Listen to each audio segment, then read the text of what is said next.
ওই মহিলা বলি, আইয়ুহাল মালাহ, হে আমার সংসদ সদস্যরা, ইন্নী উলকিয়া ইলাইয়া কিতাবুন কারীম, আমাকে একটি সম্মানজনক পত্র দেওয়া হয়েছে। ইন্নাহু মিন সুলাইমান, এই চিঠি সুলাইমানের পক্ষ থেকে। ওয়া ইন্নাহু বিসমিল্লাহির রহমানির রহিম, এবং তাতে লেখা হয়েছে, শুরু করা হয়েছে সেই চিঠি বিসমিল্লাহির রহমানির রহিম দিয়ে, যে আমি শুরু করছি সেই আল্লাহর নামে যিনি পরম করুণাময় বড় দয়াবান।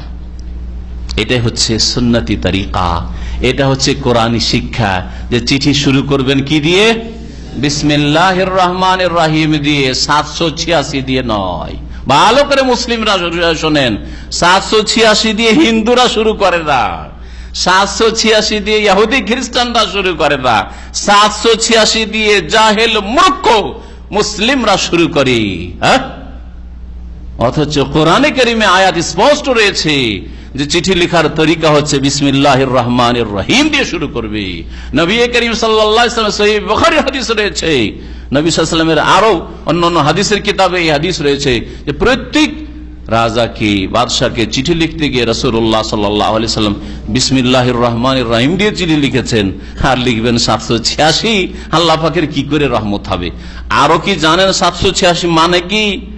ওরা মনে করেছিল, এই জাহেল মূর্খরা, যে 786 আমরা বিসমিল্লাহির রহমানির রহিম 19টা অক্ষর, আর 19টা অক্ষরের অঙ্ক বের করলাম। আর এই অঙ্ক বের করা অক্ষরের এটা আরবদের শিক্ষা না, এটা পারস্য শিক্ষা। আরো শুনে রাখেন, পার্সিয়ানদের শিক্ষা। ফার্সি ভাষায় আবজাদ, হাওয়াজ, হুত্তি এগুলির অঙ্ক ছিল, এটা ওরা জানতো, আরবরা কখনো জানতো না। নবী করিম সাল্লাল্লাহু আলাইহি ওয়াসাল্লামের আমলেও জানতো না, তারপরেও দীর্ঘদিন জানতো না যে আলিফ, বা, জিম, দাল এগুলির অঙ্ক বেরোয়, এটা আরবদের নলেজে ছিল না। এই সভ্যতা কার কাছ থেকে নেওয়া? পার্সিয়ানদের কাছ থেকে নেওয়া, ইরানিদের কাছ থেকে নেওয়া, ফার্সি ভাষা থেকে নেওয়া। ফার্সি আলিফ, বা, তা এগুলিতে এই অঙ্ক রয়েছে, আর ওইটাকে ফিট করে দিল আরবিতে, আর ফিট করে দিয়ে অঙ্ক বের করলো। আর বিসমিল্লাহির রহমানির রহিমের অঙ্ক বের হচ্ছে 786। আমি বলছি যে 786 বিসমিল্লাহির রহমানির রহিমের অঙ্ক নয়, আর বিসমিল্লাহির রহমানির রহিমে 19টা অক্ষর নাই, 20টা অক্ষর আছে। অনেকের জন্য নতুন লাগবে, তাই না? তাতে ভালো করে গুনে দেখবেন। আর আমি গুনে দেখেছি, আর অনেক আগে আমি একটা আলোচনায় করেছিলাম এই সম্পর্কে, যে বিসমিল্লাহির রহমানির রহিম, রহমান, রহমান মিমের পরে একটা খাড়া আলিফ আছে, ওইটা একটা আলিফ, বুঝছেন না? যদিও মিম নুন লেখা হয়, খাড়া আলিফ একটা দেওয়া হয়, না দিলেও পড়তে হয়। পড়তে হয় না? হয় না? রহমান পড়ছেন, রহমান তো পড়ছেন না, ঠিক না? মান পড়ছেন না মান পড়ছেন? মানটা আলিফ তো পড়ছেন, খাড়া আলিফ ওখানে আছে। এই জন্য কোরআনে কারিমে রসমুল খাত হচ্ছে মিম নুন একসাথে লিখা। আর নাহলে এমনি যদি আপনি নিজের ভাষায় রহমান লিখেন, তাহলে রহমান মিমের পর আলিফ, আপনার ভুল নাই, মিমের পরে আলিফ যদি লিখেন তো রহমান আসলে ওটা। তাহলে এই আলিফটা গেল কোথায়? ওই আলিফকে ভালো করে গনে দেখবেন, ওইটা গণলে 20টা অক্ষর হবে। তাহলে 20টা, যদি আলিফ একটা বাড়লো মানে একটা নম্বর বাড়লো না বাড়লো না? নিলাম ইরানি, আমি সংখ্যাই নিলাম।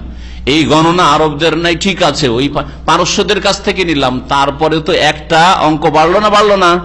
এক যখন বাড়লো তো 786 প্লাস আর এক হইলো, তো কত হইলো? 787 হয়। যদি অঙ্ক বের করায় 787 হবে, 86 হবে না। আর 786 অঙ্ক আবার কিসের বেরোয় জানেন? জানেন? কে বলতে পারেন? কিসের? হরে কৃষ্ণ।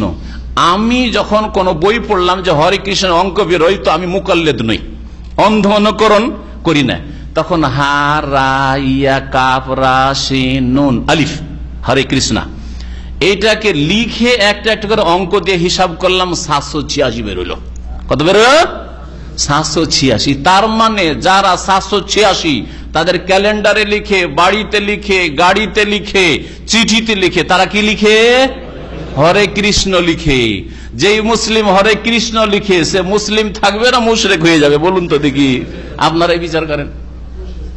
ওয়ালাকিন লা ইয়াশউরুন, কিন্তু অবুঝ মুসলমান বুঝে না, বুঝে না তাওহীদ, বুঝে না শিরক, বুঝে না সুন্নাত, বুঝে না বিদআত, বুঝে না। কোরআনী আদর্শ বিসমিল্লাহির রহমানির রহিম লিখবেন। ওই রকমই নবীর ওপর দুরূদ লিখতে গিয়ে সাল্লাল্লাহু আলাইহি ওয়াসাল্লাম লিখবেন। দ লিখে রেখে দিবেন না, স লিখে রেখে দিবেন না, সদ লিখে রেখে দিবেন না, কখনো না। কোন নেকি পাবেন না আপনি ওতে। কিন্তু যদি সাল্লাল্লাহু আলাইহি সাল্লাম আপনি বলেন নাকি পাবেন, সাল্লাল্লাহু আলাইহি সাল্লাম যদি লিখেন, কিয়ামত পর্যন্ত যত লোক পড়বে আপনার কিতাবটা সাল্লাল্লাহু আলাইহি সাল্লাম, আপনি এক ভাগ করে নাকি পেতে থাকবেন, পাবেন না পাবেন না? তাহলে এগুলো সব বিদাতি তরিকা, বিদাতি তরিকা। এই শর্ট ফর্ম, দুরুদের শর্ট ফর্ম লিখা, আর তারপরে আপনার বিসমিল্লাহকে 787ও যদি লিখেন তবু বিদাত। শিরক হলো না কিন্তু অবশ্যই বিদাত, আর বিদাত হচ্ছে গুমরাহি। কেন 787 লিখবেন আপনি? কখনো 786 শিরক আর 787 বিদাত, কোনটাই লিখা চলবে না। ভালো করে শুনে রাখেন কি লিখবেন, যা সুলাইমান আলাইহিস সালাম লিখেছিলেন। ইন্নাহু মিন সুলাইমান, এই চিঠি সুলাইমান আলাইহিস সালামের পক্ষ থেকে বিলকিস রানীর উদ্দেশ্যে। ওয়া ইন্নাহু বিসমিল্লাহির রহমানির রহিম, আর এই চিঠি শুরু হচ্ছে বিসমিল্লাহির রহমানির রহিম দিয়ে।